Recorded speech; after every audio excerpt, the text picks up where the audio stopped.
तो सच खबर है? अरे बिल्कुल सच है यार, देखें। दिखाओ, अरे दिखाओ यार, चलिए शुरू हमारे करते हैं फिर। दर्शकों को भी दिखाओ भाई साहब। चलिए शुरू करते हाँ हैं। हाँ शुरू करें।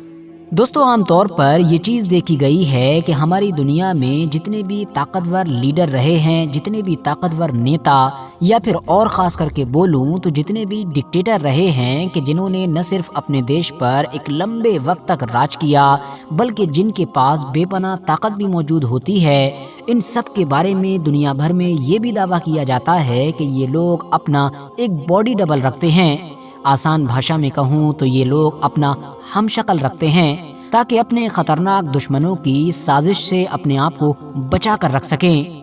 मिसाल के तौर पर आज के दौर में रशिया के राष्ट्रपति व्लादिमीर पुतिन के बारे में अक्सर ये दावा किया ही जाता है।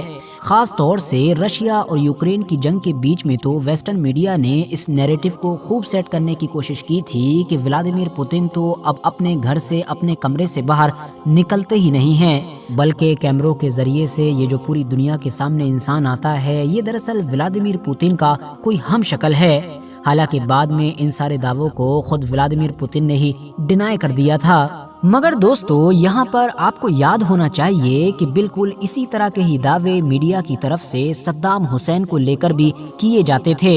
वही सद्दाम हुसैन के जिन्होंने न सिर्फ एक लंबे वक्त तक इराक पर राज किया था बल्कि अगर ये कहा जाए तो कहना गलत नहीं होगा कि पिछले 60-70 साल के पूरे मुस्लिम इतिहास में वो सबसे मशहूर लीडर भी थे।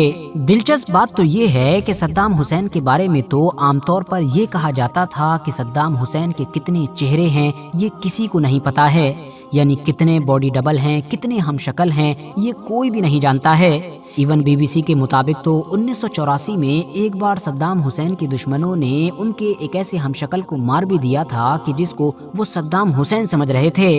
फिलहाल दोस्तों आज सद्दाम हुसैन को हमारी इस दुनिया से गुजरे हुए लगभग 18 साल का एक लंबा अरसा गुजर चुका है और इस लंबे पीरियड में भी हमने कई बार देखा है कि अचानक से इस तरह के दावे किए जाते हैं और इस तरह की कुछ चीजें बाहर आती हैं कि जिनसे ये दावा किया जाता है कि सद्दाम हुसैन अभी भी जिंदा है।